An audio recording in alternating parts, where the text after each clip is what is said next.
Roman's done yet. Roman's not done yet.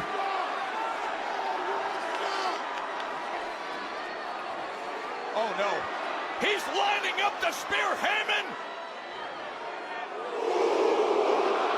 Are you kidding me? Oh my God! That was a human missile intercept. Braun breaker.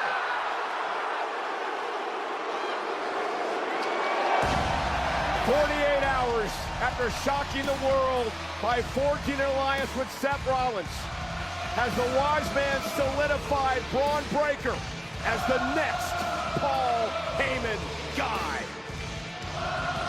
Get ready! Bullshit, get ready. Get ready for the worst raw review on the internet. The worst raw review on the internet. STRAWS raw. With Eric B and Randy C. Chickens or bananas and fresh roast beef. This is STRAWS raw.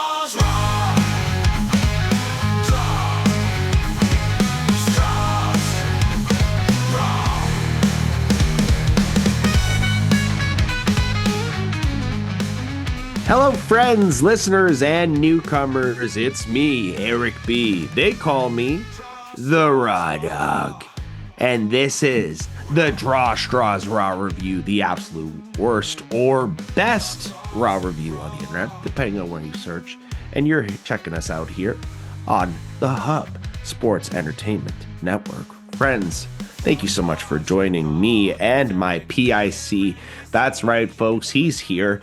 Don't worry, it's not only me. I also have Randy C. Randy, say hi to the fine folks. Say his name and he appears. I believe it. Randy. Hi to the fine folks. Easter breakfast was so funny this year. Everyone was cracking jokes. Hey, Eric B. Hey, everybody, it's me, Randy C. And as usual, we're powered by something. Powered by Huge Pop Radio. Join Donnie and Jimmy each week, normally on Wednesdays, but this week's Thursdays at 11 p.m., where they talk about the weeks of wrestling, WWE, AEW, whatever it may be, the news, the rumors. They give you an interview or two.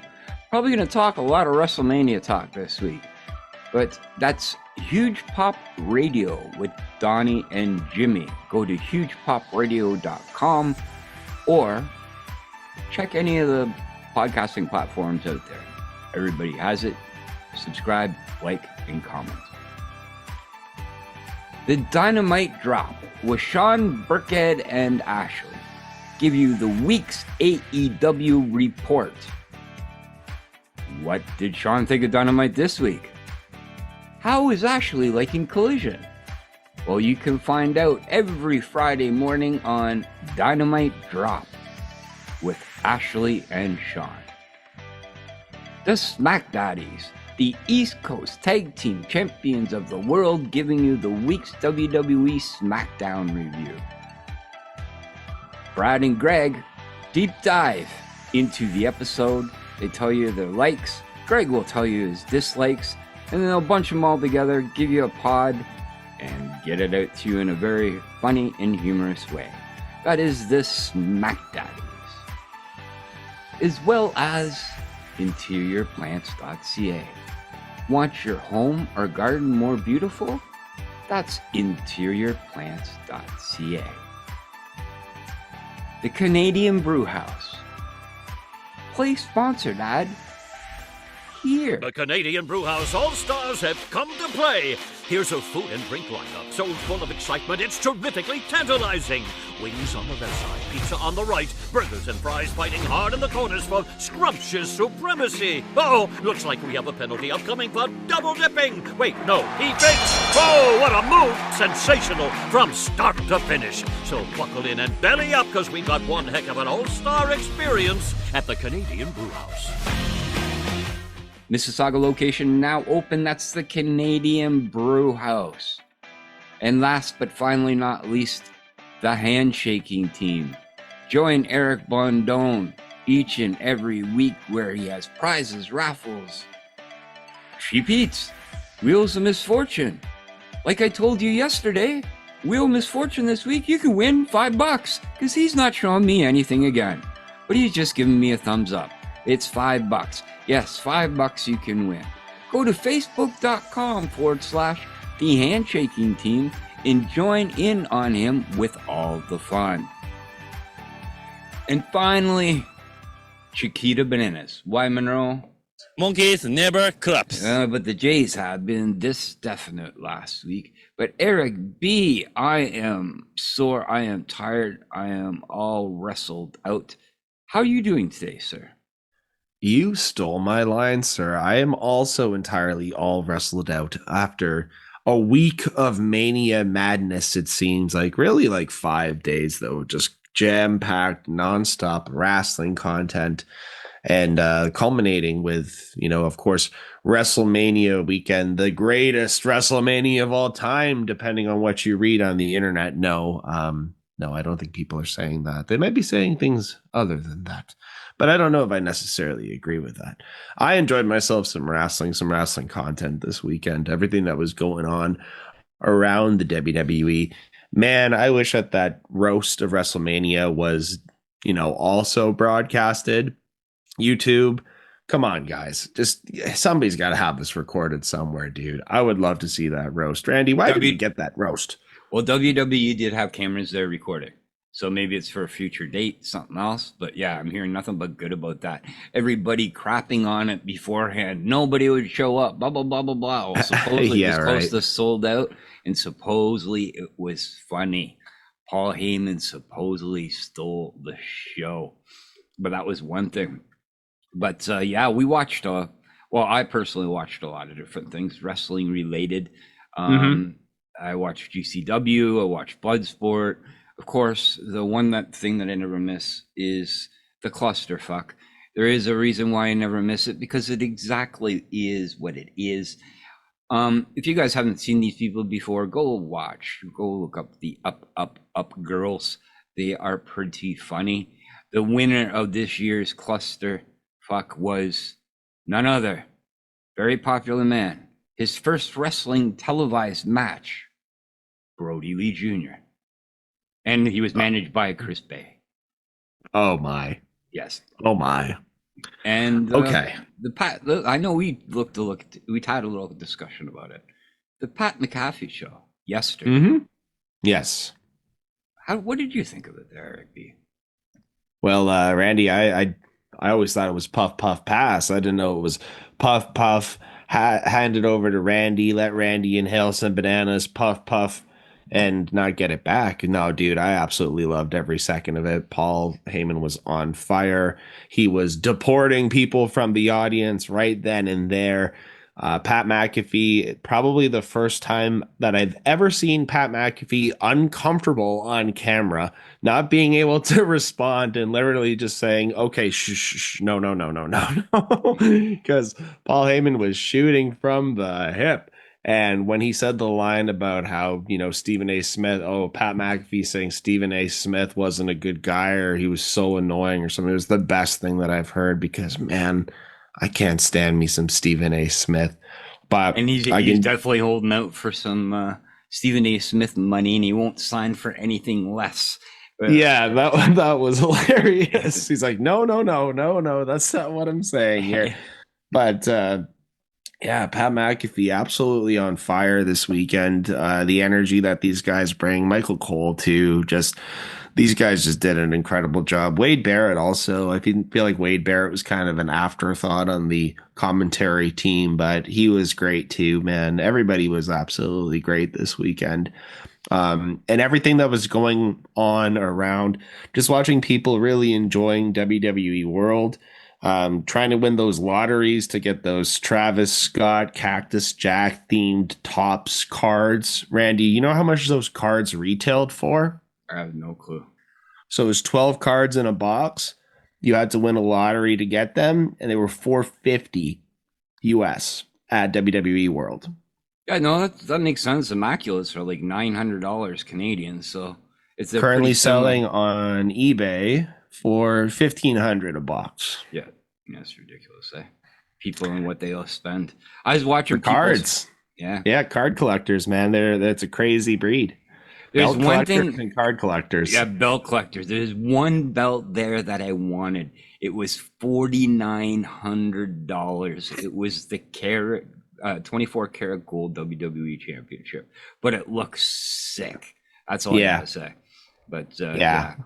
They had signed belts there too. John Cena belts signed as well. Like everything, WWE just made an absolute killing off of this. This has got to be their most successful WrestleMania of all time. And Las Vegas must have also profited huge just from having everybody there for WrestleMania for this. You know, I think people are just leaving now, really. Probably people just left this morning or not, just stayed around a little bit longer. I didn't realize this, and you sort of touched it last week, but I didn't realize people flew into Vegas, not even to go to see WrestleMania there, to go to Circa and just stay at that hotel and watch WrestleMania from the Circa outside that pool thing. Like there's a stage pool and everything else like that. I see content creators, influencers, whatever, all there, just waiting outside the pool, like going to nothing else. It's just for spending the whole weekend at the Circa. So.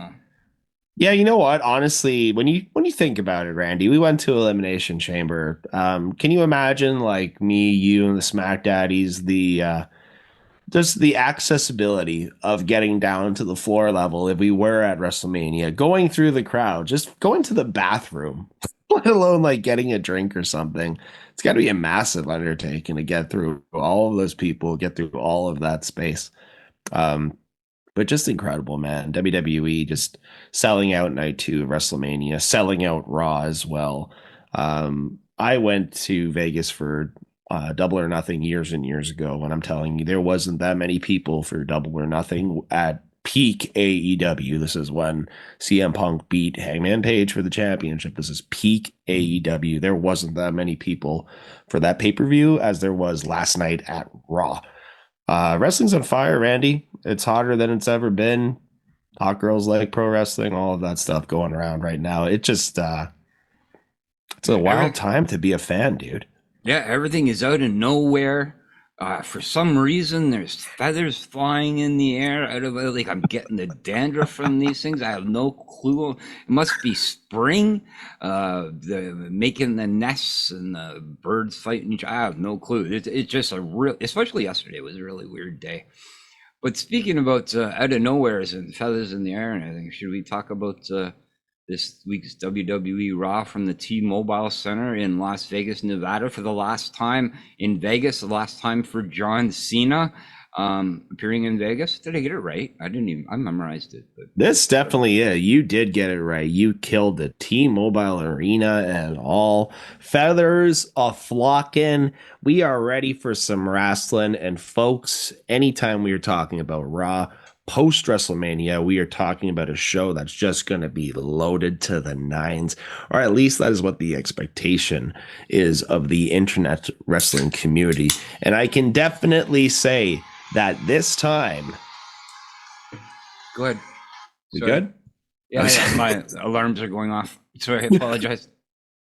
All right. I can definitely say that this time, as far as the expectation goes of the internet wrestling community and what the show was put on by WWE and the product itself, what we have in front of us, nailed it. They absolutely hit all of our expectations. I don't think that there's anybody who can complain about this episode at all.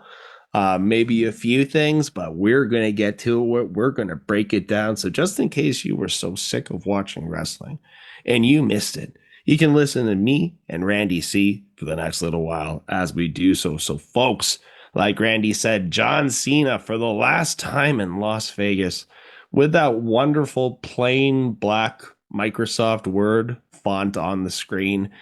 Randy, I love that they kept that, dude. Honestly, as soon as he came out to that in WrestleMania, I said, going forward, I hope that they just keep this basic font on the screen. It is perfect for this character. 100%. No, I totally agree.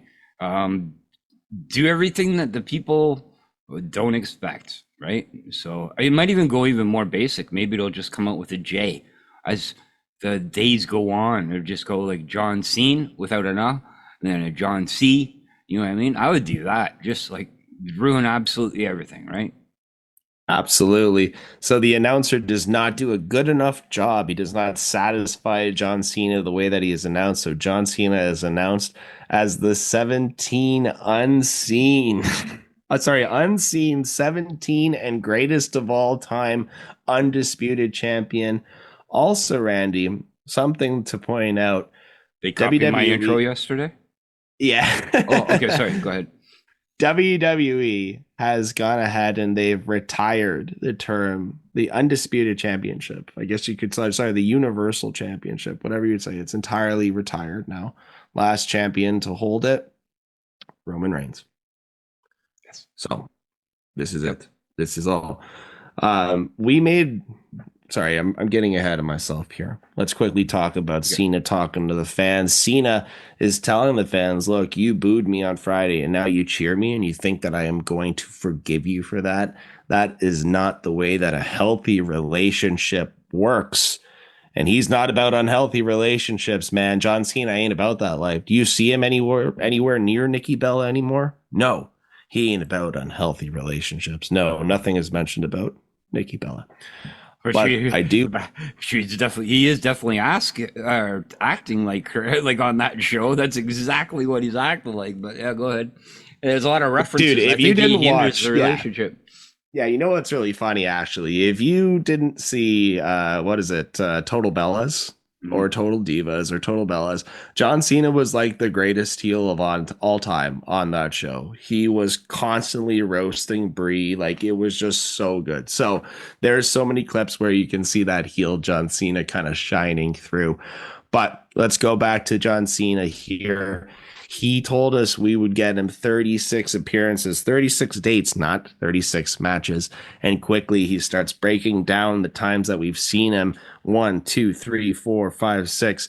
Breaks it down all the way 9 times until we have just 27 appearances left from John Cena. And then he is gone forever.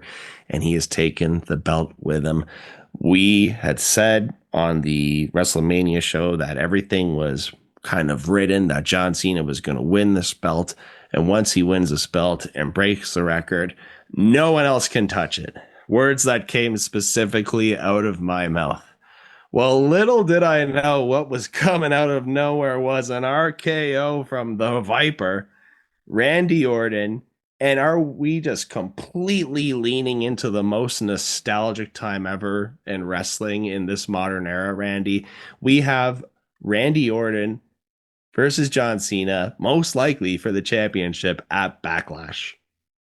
100%. A lot of out of nowhere in this episode tonight, but the first of many out of nowhere surprises happening with Randy Orton. We are asking, what about Cody Rhodes? Cody Rhodes not being on any of the promos coming up, so on and so forth. Who is going to be his next? Well, we found it. Good choice, though. Randy Orton, out of nowhere, RKO. Great choice. Honestly, this is a great choice. You don't have to worry about making anybody else look weak against Cena. If Cena beats Orton, it's going to be a reason why he does it. Yep. Travis Scott interference. This is the Travis Scott era of pro wrestling, Randy. If he's not on the screen, he's in our ears. If he's not in our ears, he's in our cards. If he's not in our cards, he's in our shoes. If he's not in our shoes, he's in our t-shirts. Just keeps going and going and going. Randy's favorite, Travis Scott. Him and Kendrick Lamar, man, just everywhere it turns.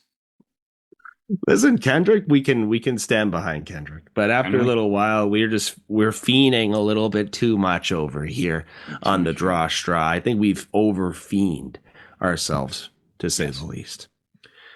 Anyways, also shout out to the crowd for the "We Are Sorry" chant, being very Canadian there in Las Vegas for Mr. John Cena. It doesn't look like he's willing to accept that, though. John Cena is laid out in the ring. Randy Orton holding that belt, looking pretty damn good doing so. 14-time champion, Randy Orton. Now, are we going to push now for the championship streak to be beaten by Randy Orton? 18. I see an 8. I smell it. I smell it. The 27 more appearances. That means he could have possibly 10 matches. All Orton need is 5, right? Or 14-4. So that's 8 matches with a rematch. 5. No, so 9. Yeah, perfect. They just they tennis No. ball the championship belt and like back and forth to each other. They can't. Orton, No, they Cena, can't do that Orton, because Cena. then Randy Orton has to win by 1 more. So yeah, Steiner math, divide that by 3 times 2. Yeah, they're gonna have the 27 matches left, 142. I just hope that we're not only pushing for this now. You know, like I feel like at a certain point we can't overdo the nostalgic thing. Right. There's a reason why it only worked so long too with Hollywood Hulk Hogan when he was brought back into the fold. You can only do this for a very short period of time before it becomes unbelievable and before people stop tuning into the product. Right. Because is there better performers in WWE? Is there better threats than John Cena right now? Yes, there definitely is. Randy Orton is maybe even one of them. He really probably is one of them when you look at work rate in the ring in comparison to what they still both have left in the tank. Okay, Randy. Speaking about tanks. Speaking about tanks, indeed, it is Raquel Rodriguez and Little Liv Morgan looking much more modest tonight. Much more modest tonight. You can watch the match tonight with people who don't watch wrestling, and they're not going to refer to it as pornography or anything like that, because that happened to me during WrestleMania, and it was a very awkward moment. Very awkward. Very. Yeah, your mom was in the room, I guess so. Yeah, my mom, my brother. It was just a great time. Everybody was over for Easter. Anyways, they're taking on Becky Lynch and Lyra Valkyria, the champion. And I'm telling you, folks, if you're hearing one thing on the internet about WrestleMania weekend, it's Lyra's wings, her bird wings, just flapping her way down to the ring. No, probably not hearing about that at all. But like Randy said, contractually obligated rematch. Here we go. Just one way that this has to work out, right, Randy? As soon as this is announced, there's only one way this is working out. 100%. A good old feather plucking. No? Well, plucked one by one. Lyra Valkyria is left tarred and feathered in the middle of the ring, and that is the end of this match. No, that's not the way this happens. We have, Liv and Raquel doing their thing, being very villainous as they are. Liv looks great as she always does. Becky Lynch, you can definitely tell that she's still kind of catching up in the ring, Randy. I don't know. Do you see that ring rust here in this match, or was I the only one that kind of noticed that? Maybe I think you're the only one that kind of noticed it. I believe I didn't see that much. She's good for coming back for 2 matches. Yeah, it's definitely better than I thought that she was going to be. But she's more than good. She is the man. Yeah. She is the man. But anyways, maybe it's Lyra Valkyria that does it for me or whatever it is. Rodriguez at one point tries to powerbomb Liv Morgan onto Valkyria. I love it. The battering ram move set is one of my favorite moves that you can have in a tag team match.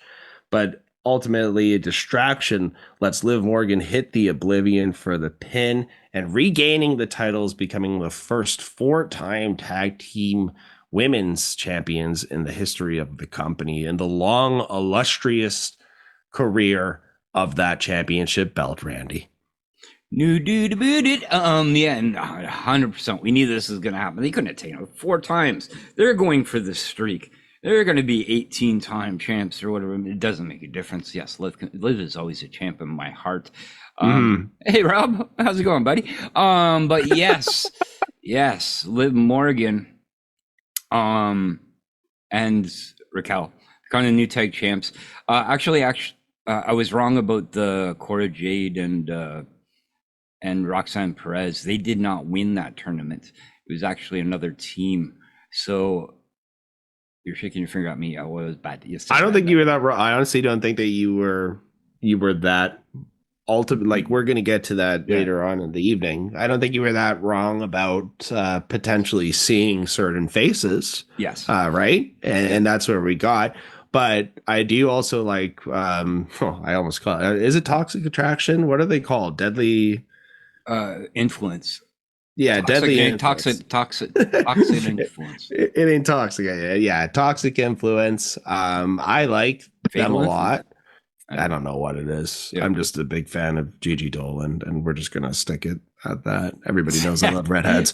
Anyways, no, but you weren't that wrong when we talk about what happened and where it went. When this happened, I was like, what was the point of that? Just to bring Becky back just for the moment. But then once the match went broken down, hug in the ring between Lyra and Becky, as soon as they put them in the center of the ring, I'm like, this is where Becky turns. Becky just starts beating down Lyra Valkyria. Feathers are flying everywhere. Becky leaves the ring, and I swear to you not, Randy, I look down and I see a dead bird lying in the middle of a wrestling ring. Well, perfect timing of Easter. You always want some leftovers. Yeah, Becky Lynch out of nowhere. Not once, but yeah, she leaves the ring, then comes back and does it again because that's what the people wanted. Using the vice versa John Cena psychology. Oh, man. Yeah, Randy, that... WWE is doing everything in their power to try to get Lyra Valkyria over, and it's not working. No. And they thought that by doing this, that people were going to boo Becky and maybe cheer her, but people were dying to see Becky destroy her. And it has nothing to do with Lyra Valkyria not being a good talent in the ring. They've saddled her with this stupid bird gimmick. It's ridiculous. Randy already made the point on the WrestleMania review show, but look up what a Valkyrie is. It has nothing to do with owls. It has nothing to do with owls. It has nothing to do with feathers. So what's with the feathers? It's just too much. So I did look into it a little more yesterday. In certain units, the Valkyries, protectors of Asgard in comics, they ride horses, like Pegasus horses. But that is that would have been more funny if live came out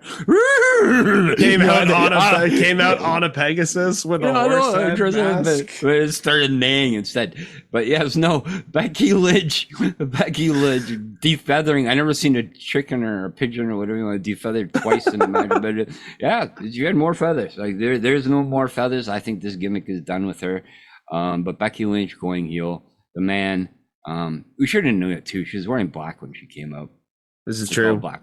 So this is true. And also there is the video of her in the back when Seth turned heel, just super excited for it. I almost wonder if they're going to eventually try to put them together. That would Paul Heyman, man. Yeah. We'll talk a little more. The Paul Heyman, man. Yeah, we'll talk a little more. I see something going. There's something going on around here. Well, listen. If you guys didn't hear Randy, me, Tezzy, and Sam from the TDS Wrestling Show do our predictions, we talked about something brewing that nobody saw coming, and there was a lot of that tonight. a lot. Let's move on. Anyways. Enter Alpha Academy. No, sorry, I have no clue. Where are we? Speaking about tired chickens. No, I'm blind. Well, New Day is coming to the ring, and they get a nod of approval from Karrion Kross. Karrion Kross, Killer Kross himself, is the subject of a lot of discussion on the internet right now after potentially crashing out with Sam Roberts there on the Fanatics Network. But it's a work. It's definitely a work. It's a work. But yeah, it's great. I like it. Do something with Karrion Kross. Anyways, here's New Day for a chat. They are wearing some sparkly pants, and they are here. They are the champions. They are also, let's just talk, more record-breaking, all-time greatest tag team champions.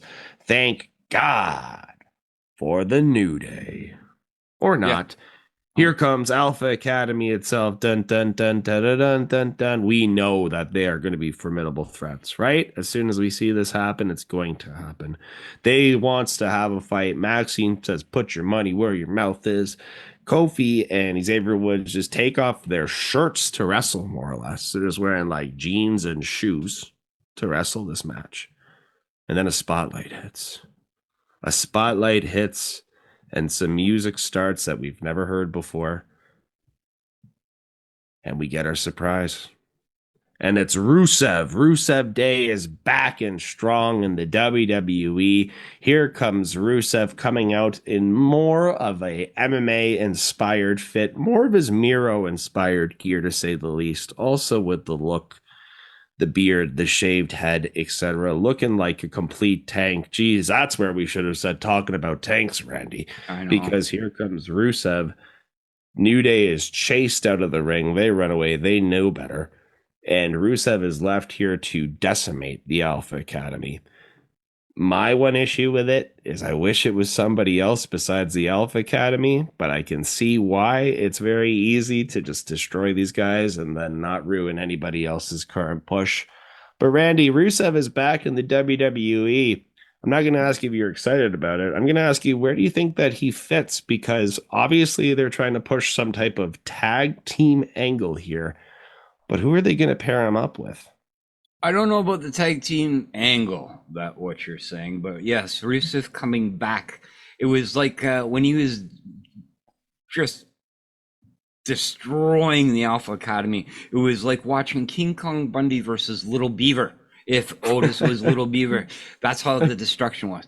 But I don't know. I think it was just a test of strength. Remember, like a Big John Studd coming out and like laying out the two local jobbers, and local jobbers being like Otis and Tozawa there, showing his dominance. I honestly, and they should bring it back, presume a 2-on-1. So I don't know, or like Vader almost paralyzing the jobber, things like that. Yeah, that's it. So again, sorry, I'm standing up for a second because my back hurts. I'm going to sit back down. I just think he's going to come out here just to these weaker tag teams and kill them out and just show his dominance, and then get into, I don't know.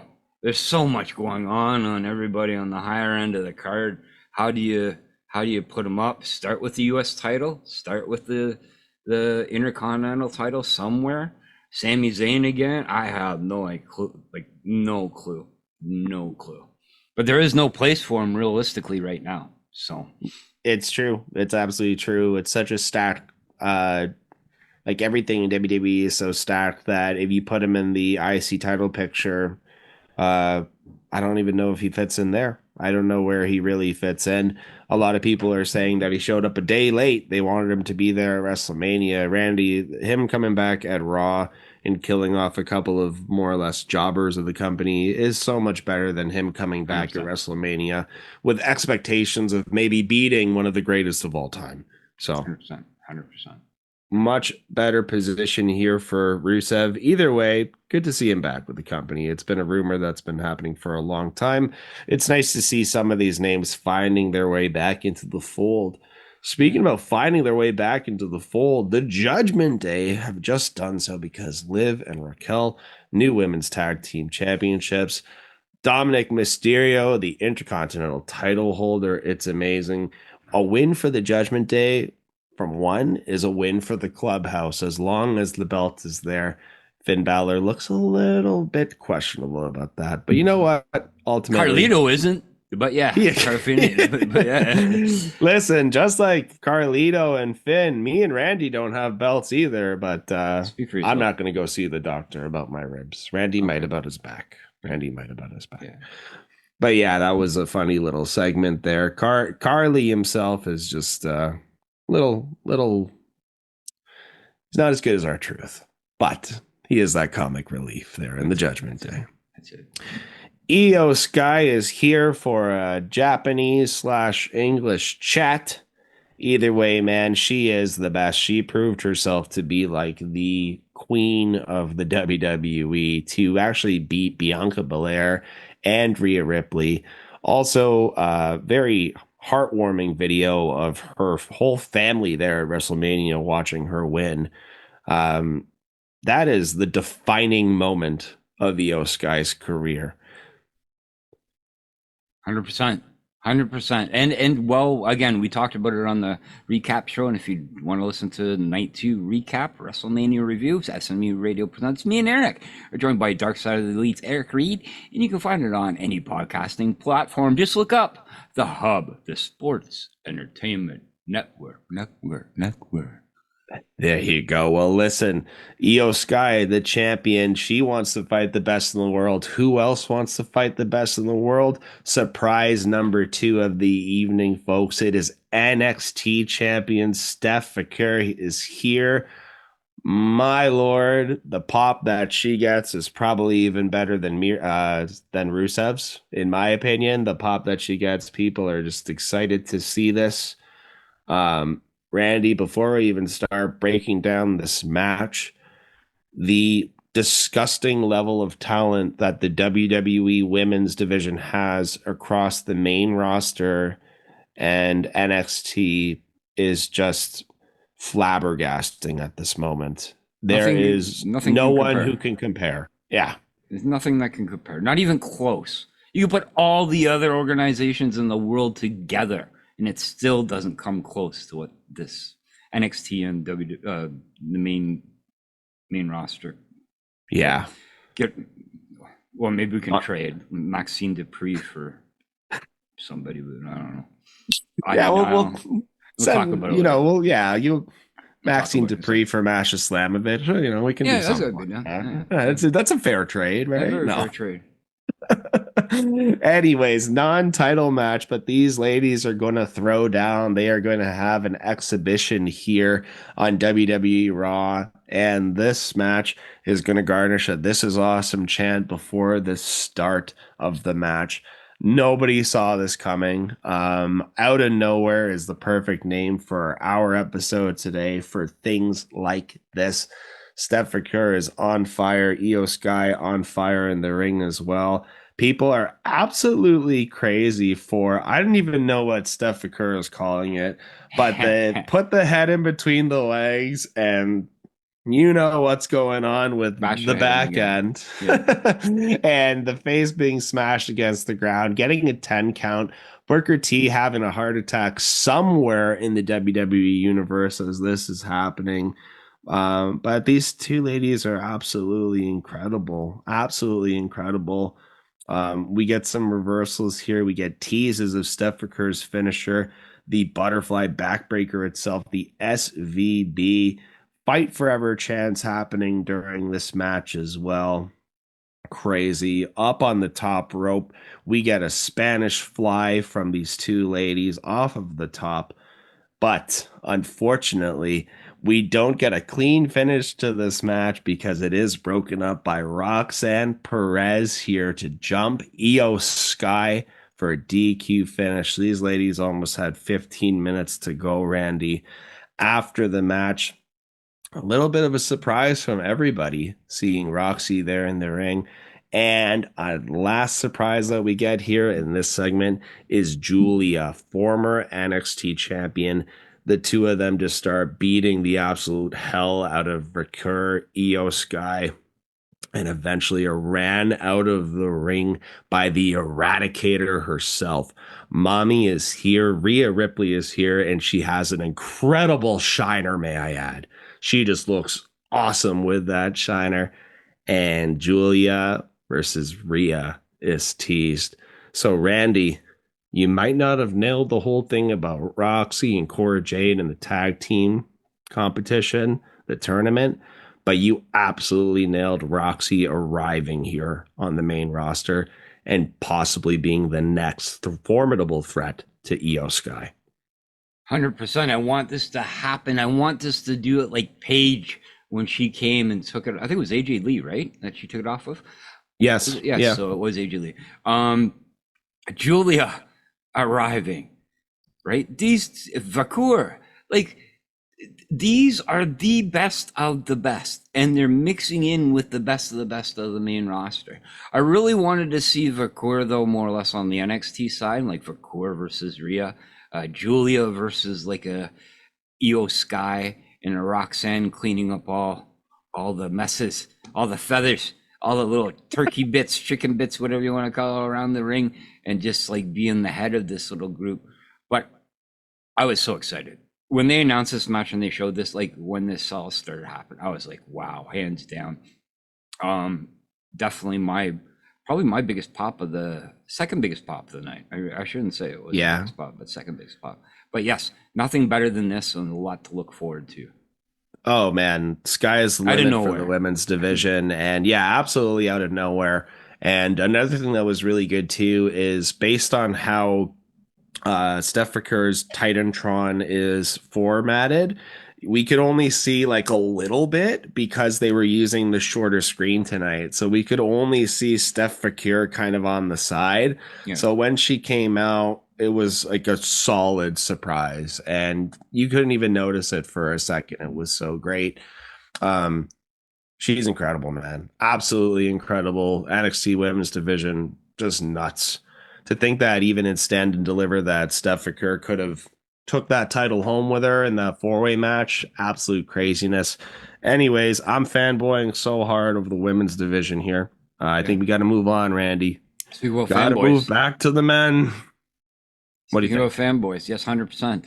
Speaking about fanboys, look who it is. It's Jey Uso, Mr. Main Event Jey Uso, heavyweight champion Jey Uso. Feeling very Usy, looking very Usy with that belt too, may I add. Hint, he kind of gave away he was winning the belt when he came out to the ring at WrestleMania wearing all the gold, brother. Yeah. That's one way I looked at it. But yeah, he was wearing the gold already on his way out to the ring. But he is here to yeet for one round and yeet for a second round as well. I wonder if people are going to get tired of that yeeting, Randy. When is it going to happen? Now that we have reached the mountaintop, when will the yeeting end? Either way, it's not going to happen tonight because things are about to get super oozy. Guess who's back? It is Sami Zayn. Sami Uso is back in the ring, and he is happy for his brother Jey, and he is going to point at him as he talks because he's so happy about it. Randy? Sammy's back and he's pointing again. Poor Sami couldn't get enough time off. Yeah, KO had to get hurt. He's coming back, I think, just because of his buddy and getting in line. I think actually Tezzy from TDS was saying Sami Zayn would be the first opponent afterwards when we were talking to him. I'm pretty sure he did say that. So yeah, good pick there, Tezzy. But unfortunately, losing in the butt tattoo contest. But yeah, too bad you didn't book this one, eh? No. I love you, bud. Yeah, it was good. Good surprise. I guess this is a welcome back, Sami Zayn. Yeah. Sammy's back. He's there and he's pointing again. But yeah, we're happy to have Sami Zayn back, man. It was strange not seeing him at WrestleMania. Strange not seeing him at all during the entire season. Not even on the card. Just not even around. Being away from it all. Strange. He almost didn't even make his way to Las Vegas, man, but he had to be there. Could congratulate his broski. Speaking about broski, here comes Jimmy also to celebrate with his brother. Randy, when Jey Uso won the belt and he was standing in the crowd and that little blonde girl was behind him screaming in his ear and touching him and jumping up and down over and over again, it was one of the funniest things I've ever seen. Some people have made little videos or reels saying that you can see the producer telling Jimmy to get out of the shot. He's not telling Jimmy to get out of the shot. He's telling the chick behind to sit the fuck down. Oh, thank you for the clarification. Oh, thank you. You're right, though. It makes more sense. It's so funny. But yeah, anyways, yeet, whatever. Just a celebration here with these guys, and that's it. I don't know. I guess we had a little bit too many moments with Becky's heel turn and Roxy and Julia showing up. But how nice would it have been if Sami just decked him at that point? Not yet. Soon. Soon, my friend. Yes. All right. Well, speaking about decking people, Yeah. Well, he could have decked him if he wanted to, but he chose not to. No, the next. You know what?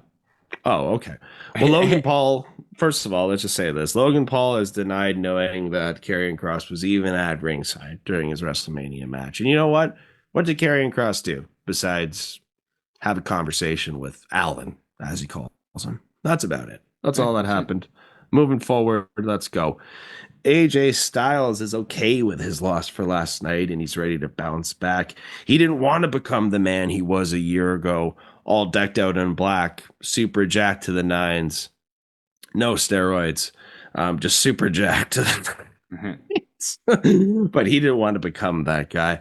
But Cross wanted him to become that guy. He needed him to become that evil version of himself. He wanted it to happen. Listen, Cross's whole push right now is that guys like Logan Paul, they're just jumping in. They took the easy way in, the shortcut.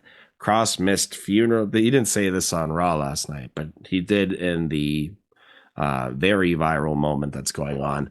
Missed funerals, missed weddings, missed all of these important things so he could be a professional wrestler, just so Logan Paul could come in. Randy, does like a Logan Paul versus Cross feud even make sense? Maybe for TV. That's about it right now, but not really, no. Anyways, all right. So there's that little segment there. Cross, AJ continue to build towards something between the two of them in the meantime, because we all know that Logan doesn't like to work on Monday nights. No. But we're going to come back from a break with a completely unintroduced Gunther just standing there in front of the commentary table, and he is mad. He heard what Michael Cole was saying. He heard what Pat McAfee was saying. And he also doesn't like the fact that the crowd is completely egging him on as they are chanting, "You tapped out." Gunther is pissed, and he's going to take it out.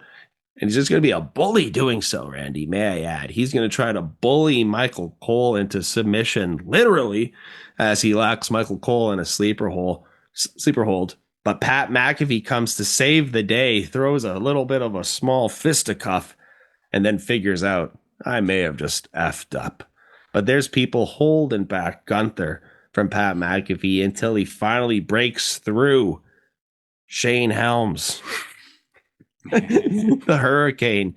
The Hurricane can do nothing against the force of Gunther as he grabs onto Pat McAfee and chokes him out in a segment that looks like it could have really been happening during a commercial or an advertisement. But Pat McAfee is just choked out entirely as his boys from the Pat McAfee show are watching in terror. Gunther killed Pat McAfee on WWE Raw. No. Pat McAfee is okay, folks. He's okay. He finally gets up. But man, Gunther going after Cole and Pat McAfee? Randy. Makes sense. Okay. It does make sense. Yeah, he had a lot to say. He just wanted to prove that he doesn't get choked out. I would take a choke for you, my right-hand man, Eric B, as well. But I will tell you, everybody, spoiler alert, don't tell anybody, kayfabe, bro. Pat has a podcast today, and he has to fly to Green Bay on Thursday to do the NFL Combine. I think this is just to take him out a couple of weeks so the poor guy can relax a little after doing such an amazing weekend. But yeah, clearly he was foaming at the mouth and everything. There's one thing that we can't say is Pat is a very good seller. So yeah, but poor. I don't think they gave the notes to Cole because he seemed really distraught, upset. He was crying. There was tears, and sadness. So I enjoyed this. But yeah, that's the way to get. That's the way to get. Pat kept off. the reality, man. Yeah. It definitely kept the reality in there as well. Maybe they didn't have that conversation with Cole beforehand. Because even in the back, as we see Pat McAfee being walked into the doctor's lounge, I guess you can call it the doctor's lounge. It's so funny. They got a door there that says medical.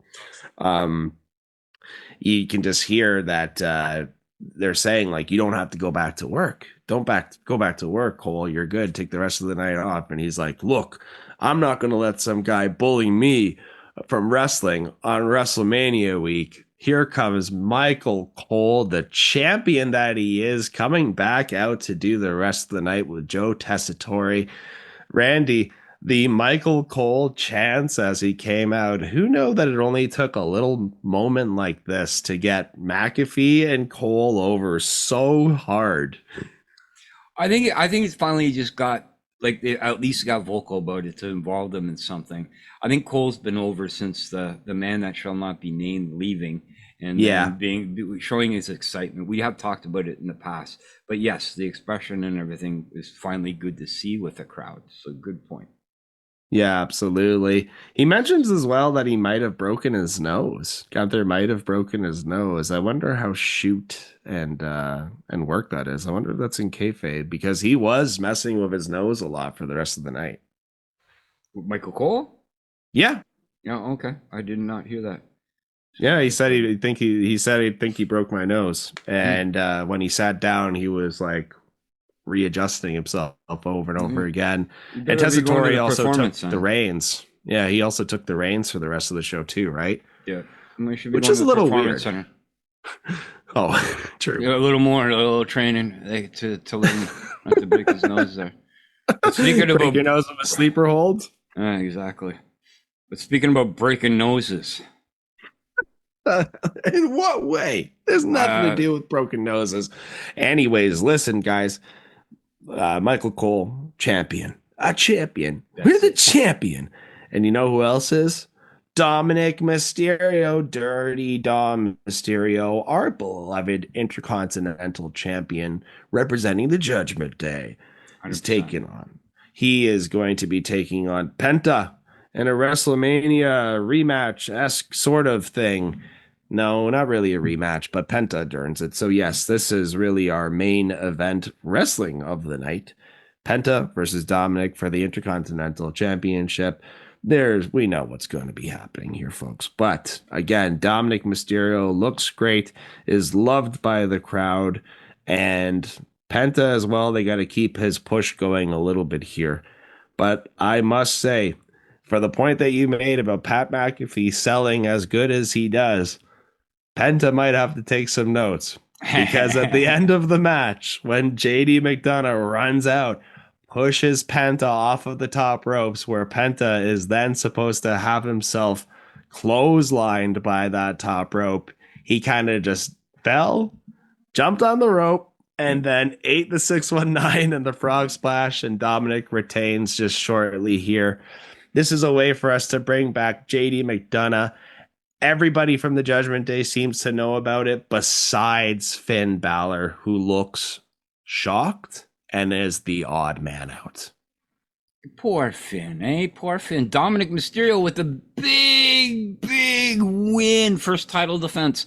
Retaining the WWE Intercontinental Championship with JD McDonough coming back. It was good to see him. Welcome back, JD. Welcome back. JD is back, but he seems to be aligning more with the Judgment Day than his buddy, his old pal Finn Balor. Right. Randy, how long until we see Finn Balor outed from the Judgment Day? 20 minutes. That's how long. Oh, no, I apologize. No, I don't know. Maybe next month or two by Backlash. Maybe Backlash. Or a week before. I think he's going to do something to try to make Dominic lose the title. So he can get it himself. And I think that's going to be the last straw. And then we're going to see Finn. Maybe we'll see Finn versus Dominic at Backlash. You never know. 100%. You never know what's going to happen in WWE. It can just come out of nowhere, just like the superstar El Grande Americano, who won in his WrestleMania debut. Chad Gable is a huge fan. He was out there earlier in the night just talking about the glories of El Grande Americano. He has that amazing El Grande Americano as numero uno shirt. Got to get one of those immediately. It just, what a ride we're on, Randy. What a ride. It is. Yeah, and that's the show, folks. Nothing else happened. That's it. El Grande Americano is no, I'm just kidding. I'm kidding. Huge pop. Guys, a huge pop. Anyways, we have to see what's going on here, because look, after the main event of WrestleMania Night 1, what's happening on the battlefield? Because Seth Rollins and Paul Heyman have aligned in an army against everyone else in the WWE, including but not limited to CM Punk and Roman Reigns. So here comes Seth Rollins with Paul Heyman for the first time in the ring. And this is the first time as well that Paul Heyman declares that Seth freaking Rollins, is not only a Paul Heyman guy, but he is the new number one. Yeah, number one in WWE. Nothing, no belt, no nothing. It's just a title. Number one in WWE. Yeah, Paul and Seth look great. Again, Heyman just turning on everybody, talking about CM Punk, talking about Roman Reigns during this weekend.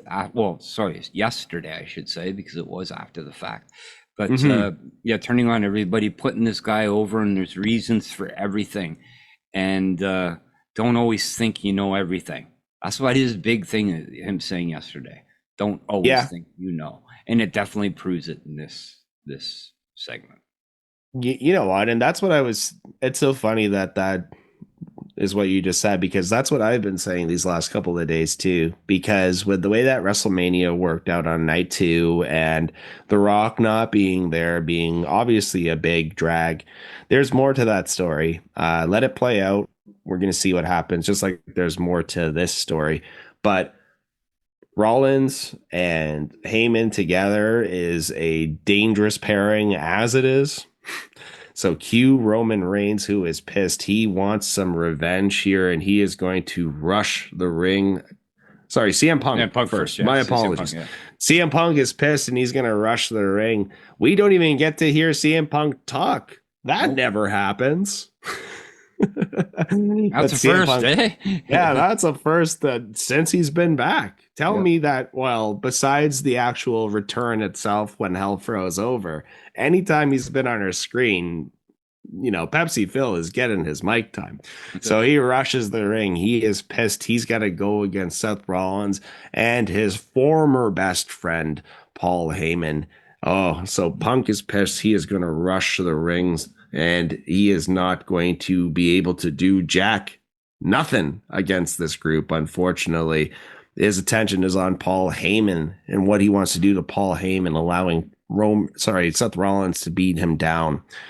Rollins, Heyman standing in the ring. Netflix at this point, I don't know if you saw it on your end, but they already had queued the credits. Like the credits had been queued. So we got also the Las Vegas sign, like when you film at Atlanta, the big peach comes on the screen. Made in Georgia. Same thing for Las Vegas is already on the screen here. Cue the OTC. Here comes Roman. Honestly, when everything happened at Mania, I thought we might not see Roman for a little while. But here comes Roman. He is destroying. He's wrecking house. Rollins already cleared the ring of Punk at this point. Roman spear on Rollins. Superman punches on Paul Heyman, setting up another spear. And for a second, Randy, I feel like we're back in the Attitude Era, because a man in all black with a hoodie covering his face comes out of nowhere, shot out of a cannon, and hits a spear. So if you hear shot out of a cannon and hits a spear, you know it's one man. And that reveal is Braun Breaker. Braun is here to destroy everyone. Seth Rollins looks terrified as he is the only one standing in the ring. Here comes Baby Bull, Braun Breaker himself, running full speed ahead towards Seth Rollins. Swerve, he hits Punk. Oh my God, Braun Breaker and Seth Rollins are together with Paul Heyman. Randy, this is our new deadly alliance. 100%. Braun Breaker spearing the guy that gives the spear. The Umafala was reached at Rock in Hawaii. It was so hard. Amazing. Expect the unexpected out of nowhere. Seth and Braun Breaker. Who would have thunk? Eh? Who would have thunk it? Nobody. Prediction show, we said there's something going on in the background. There's some group that's being made with Rollins and Heyman, if that is the direction that they're going. Nobody at all.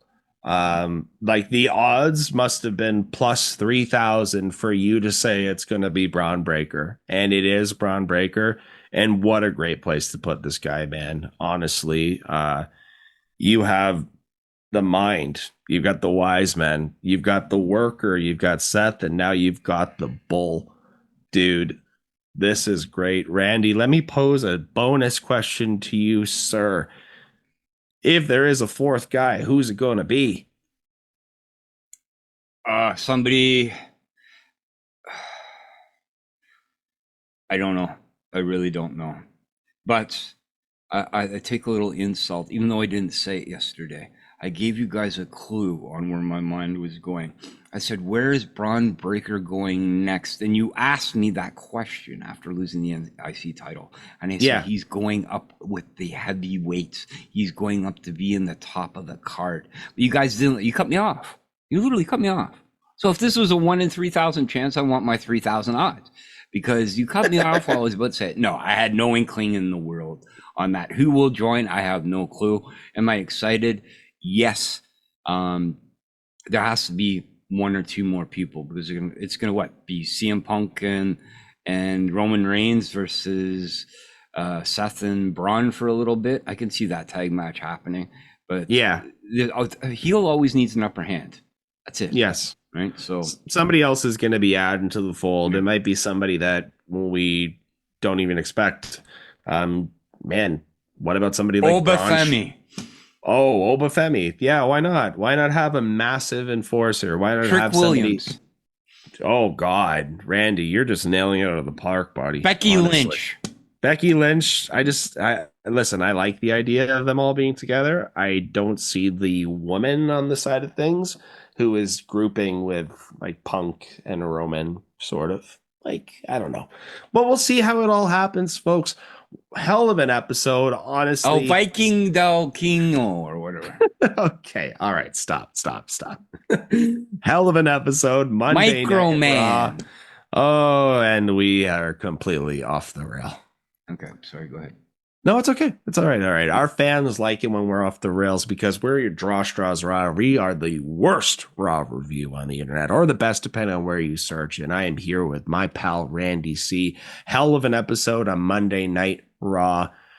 My lord, great return here into the fold after WrestleMania. WrestleMania, everybody always looks kind of like the end of the season. If this was episode 1 of season 9 million, what a great season opener, Randy.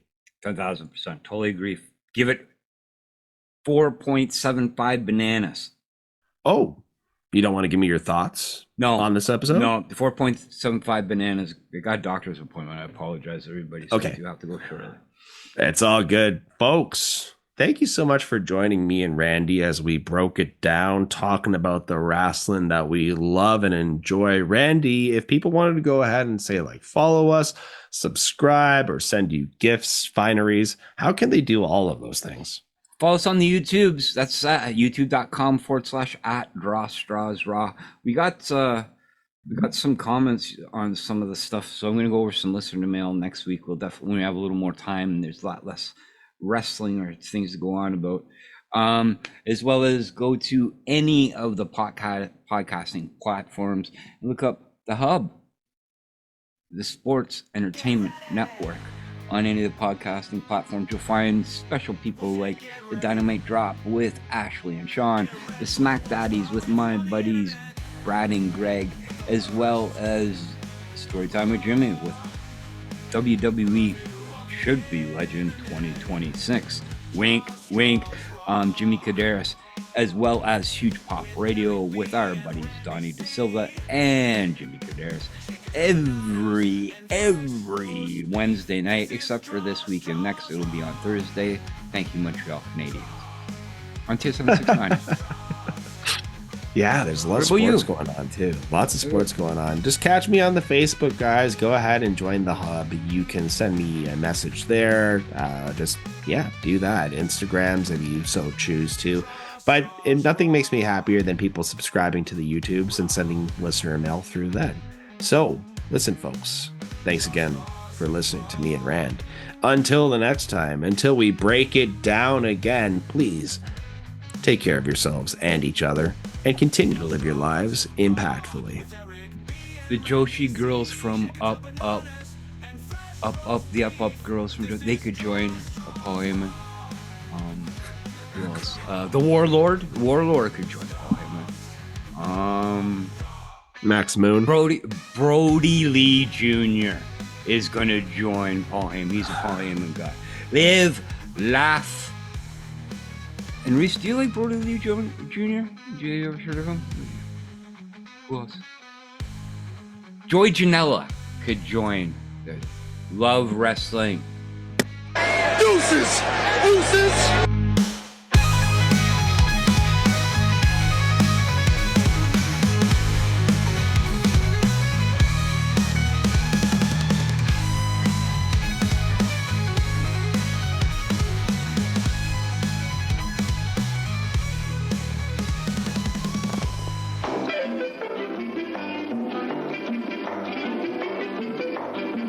I'm Chiquita Banana, and I've come to say bananas have to ripen in a certain way, and when they're flecked with brown and have a golden hue, bananas taste the best and are the best for you. You can put them in a salad. Green? No, not yet, my dear. That greenish way you're looking means that you are ripe for cooking. How about me? No. When you are fully ripe, my dear, those little flecks of brown appear. Me? You're most digestible, my friend. Delicious, too, from end to end. You can put them in a pie, any way you want to eat them. It's impossible to beat them. But bananas like the climate of the very, very tropical equator. So you should never put bananas in the refrigerator. Bananas are a solid food that doctors now include in baby's diet. And since they are so good for baby, I think we all should try it. Oh! See.